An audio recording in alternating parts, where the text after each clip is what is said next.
আসসালামু আলাইকুম, স্বাগতম জানাচ্ছি বিবিসি নিউজ আন্তর্জাতিক সংবাদে। শুরুতেই সংবাদ শিরোনাম, এরপর বিস্তারিত। ইরান কি সত্যিই পরমাণু বোমা ব্যবহার করবে? আলোচনার পথে ৩ বাধার কথা জানালেন ইরানের প্রেসিডেন্ট। লেবাননে ইসরায়েলি হামলায় ক্ষতিগ্রস্ত ৫০,০০০ ঘরবাড়ি। ইরানের ওপর মার্কিন নৌ অবরোধ কি আদৌ কার্যকর হচ্ছে? এখন বিস্তারিত। আপনি যদি ইসরায়েলের ধ্বংস চান এবং মুসলিমদের পাশে থাকেন, তাহলে ভিডিওতে লাইক করে চ্যানেলটি অবশ্যই সাবস্ক্রাইব করে দিবেন এবং আপনার মূল্যবান মতামত অবশ্যই কমেন্টে লিখে জানিয়ে দিবেন। ইরান কি সত্যিই পরমাণু বোমা ব্যবহার করবে? বর্তমান ভূ-রাজনীতির সবচেয়ে উত্তপ্ত প্রশ্নটি হল, ইরান কি শেষ পর্যন্ত পারমাণবিক অস্ত্র ব্যবহারের পথে হাঁটবে? গত ফেব্রুয়ারি ও মার্চ মাসের ভয়াবহ সংঘাত এবং সম্প্রতি এপ্রিলের এই নড়বড়ে যুদ্ধবিরতির প্রেক্ষাপটে দাঁড়িয়ে প্রশ্নটি এখন আর কেবল তাত্ত্বিক আলোচনার মধ্যে সীমাবদ্ধ নেই। তবে বাস্তবতা বলছে, ইরান পারমাণবিক বোমা ব্যবহারের চেয়ে সেটি তৈরি করার সক্ষমতা অর্জন করতেই বেশি আগ্রহী। বাস্তবতা হল, পারমাণবিক অস্ত্র কোনো সাধারণ যুদ্ধাস্ত্র নয়, এটি একটি রাজনৈতিক হাতিয়ার। ইরান খুব ভালো করেই জানে যে একবার যদি তারা এই অস্ত্র ব্যবহার করে, তবে সেটি হবে তাদের বর্তমান শাসন ব্যবস্থা এবং মানচিত্রের চূড়ান্ত সমাপ্তি। ইসরায়েল ও যুক্তরাষ্ট্রের মতো বিশাল পারমাণবিক ও সামরিক শক্তির বিরুদ্ধে একটি পারমাণবিক হামলা চালানো মানেই হল পাল্টা ধ্বংসাত্মক হামলার আমন্ত্রণ জানানো, যাকে সমরবিজ্ঞানের ভাষায় বলা হয় মিউচুয়ালি অ্যাসিওর্ড ডিস্ট্রাকশন বা পারস্পরিক নিশ্চিত বিনাশ। তেহরান সম্ভবত এই আত্মঘাতী ঝুঁকি নিতে চাইবে না। তবে কেন তারা পারমাণবিক সক্ষমতার দিকে এত ঝুঁকছে? এর মূল কারণ হল ডিটারেন্স বা প্রতিরোধ। ইরান চায় না ইরাক বা লিবিয়ার মতো পরিস্থিতির মুখোমুখি হতে। তারা মনে করে, হাতে পারমাণবিক সক্ষমতা থাকলে ওয়াশিংটন বা তেল আবিব সরাসরি তাদের ভূখণ্ডে বড় ধরনের অভিযান চালানোর আগে ১০ বার ভাববে। অর্থাৎ বোমাটি ফাটানোর জন্য নয়, বরং শত্রু যেন আক্রমণ করতে সাহস না পায়, সেই বর্ম হিসেবেই তারা এটিকে দেখছে। আলোচনার পথে ৩ বাধার কথা জানালেন ইরানের প্রেসিডেন্ট। ইরান সংলাপ ও সমঝোতাকে স্বাগত জানায় এবং তা অব্যাহত রেখেছে। তবে ৩ কারণে আলোচনা বাধাগ্রস্ত হচ্ছে বলে জানিয়েছেন দেশটির প্রেসিডেন্ট মাসুদ পেজেশকিয়ান।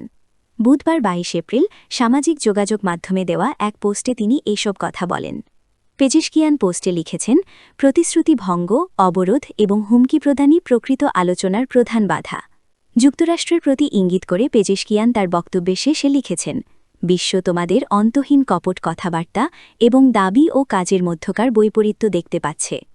এর আগে সামাজিক যোগাযোগ মাধ্যম এক্সে দেওয়া এক পোস্টে ইরানের পার্লামেন্ট স্পিকার মোহাম্মদ বাঘের গালিবাফ লিখেছেন, নৌ অবরোধ করে বিশ্ব অর্থনীতিকে জিম্মি করার মাধ্যমে যুদ্ধবিরতি লঙ্ঘন না করলে এবং জায়নবাদীদের ইসরায়েলের সব ফ্রন্টের যুদ্ধংদেহী মনোভাব বন্ধ হলেই একটি পূর্ণাঙ্গ যুদ্ধবিরতি অর্থবহ হয়। গালিবাফ আরও লিখেছেন, যুদ্ধবিরতির এমন চরম লঙ্ঘনের মধ্যে হরমুজ প্রণালী পুনরায় খুলে দেওয়া সম্ভব নয়। প্রসঙ্গত, ২৮ ফেব্রুয়ারি যুক্তরাষ্ট্র ও ইসরায়েল ইরানের বিরুদ্ধে ব্যাপক সামরিক অভিযান শুরু করে। এতে দেশজুড়ে সামরিক ও বেসামরিক স্থাপনায় বিমান হামলা চালানো হয়, যার ফলে ব্যাপক প্রাণহানি ও অবকাঠামোগত ক্ষতি ঘটে। এর জবাবে ইরানের সশস্ত্র বাহিনী বিভিন্ন দফায় মধ্যপ্রাচ্যে থাকা মার্কিন ঘাঁটি ও রাডার লক্ষ্য করে ক্ষেপণাস্ত্র ও ড্রোন হামলার মাধ্যমে পাল্টা আঘাত হানে। লেবাননে ইসরায়েলি হামলায় ক্ষতিগ্রস্ত ৫০,০০০ ঘরবাড়ি। সম্প্রতি ইসরায়েলি হামলায় ৫০,০০০-এর বেশি আবাসিক ইউনিট ক্ষতিগ্রস্ত বা ধ্বংস হয়েছে বলে জানিয়েছে লেবানন সরকার।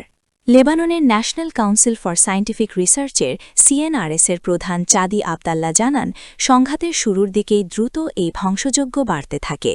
তিনি বার্তা সংস্থা এএফপিকে বলেন, যুদ্ধের প্রায় ৪৫ দিনের মধ্যেই ১৭,৭৫৬টি আবাসিক ইউনিট সম্পূর্ণ ধ্বংস হয় এবং ৩২,৬৬৮টি ক্ষতিগ্রস্ত হয়।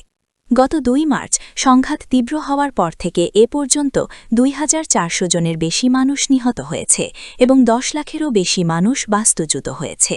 দক্ষিণ লেবাননের শহর ও গ্রাম জুড়ে ব্যাপক ক্ষয়ক্ষতি দেখা গেছে।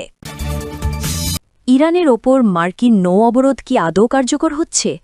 ইরানের বন্দরগুলো থেকে জাহাজ চলাচল বন্ধ করতে এবং দেশটিকে একটি যুদ্ধবিরোধী চুক্তিতে বাধ্য করতে যুক্তরাষ্ট্রের দেওয়া নৌ অবরোধের কার্যকারিতা নিয়ে প্রশ্ন উঠতে শুরু করেছে। মার্কিন প্রশাসন অঙ্গীকার করেছিল যে নির্দিষ্ট সমঝোতায় না আসা পর্যন্ত ইরানের কোনো জাহাজ বন্দর ত্যাগ করতে পারবে না। তবে বিশ্লেষকদের পর্যবেক্ষণ এবং জাহাজ ট্র্যাকিং ডেটা এই অভিযানের সাফল্য নিয়ে একটি জটিল চিত্র ফুটিয়ে তুলছে। শিপিং জার্নাল ওয়াচিস ইন্টেলিজেন্সের বিশ্লেষক ব্রিজেট দায়াকুন বার্তা সংস্থা এএফপিকে জানিয়েছেন মার্কিন প্রশাসনের পক্ষ থেকে দেওয়া তথ্যের অসামঞ্জস্যতা এবং তথ্য প্রকাশে বিলম্বের কারণে এই অবরোধের পরিধি ও কার্যকারিতা নিয়ে এক ধরনের বিভ্রান্তি তৈরি হয়েছে। ফলে মার্কিন এই অপারেশন আদতে কতটা সফল হচ্ছে তা পরিমাপ করা কঠিন হয়ে পড়েছে। বিভিন্ন সামুদ্রিক সংস্থা কর্তৃক বিশ্লেষণ করা স্যাটেলাইট ইমেজ এবং ট্র্যাকিং তথ্যে দেখা গেছে অসংখ্য জাহাজ বর্তমানে হরমুজ প্রণালী অতিক্রম করছে। এর মধ্যে মার্কিন নিষেধাজ্ঞার তালিকায় থাকা ইরানি পতাকাবাহী জাহাজ যেমন রয়েছে, তেমনি অনেক জাহাজকে ইরানের বন্দরে যাতায়াত করতেও দেখা গেছে।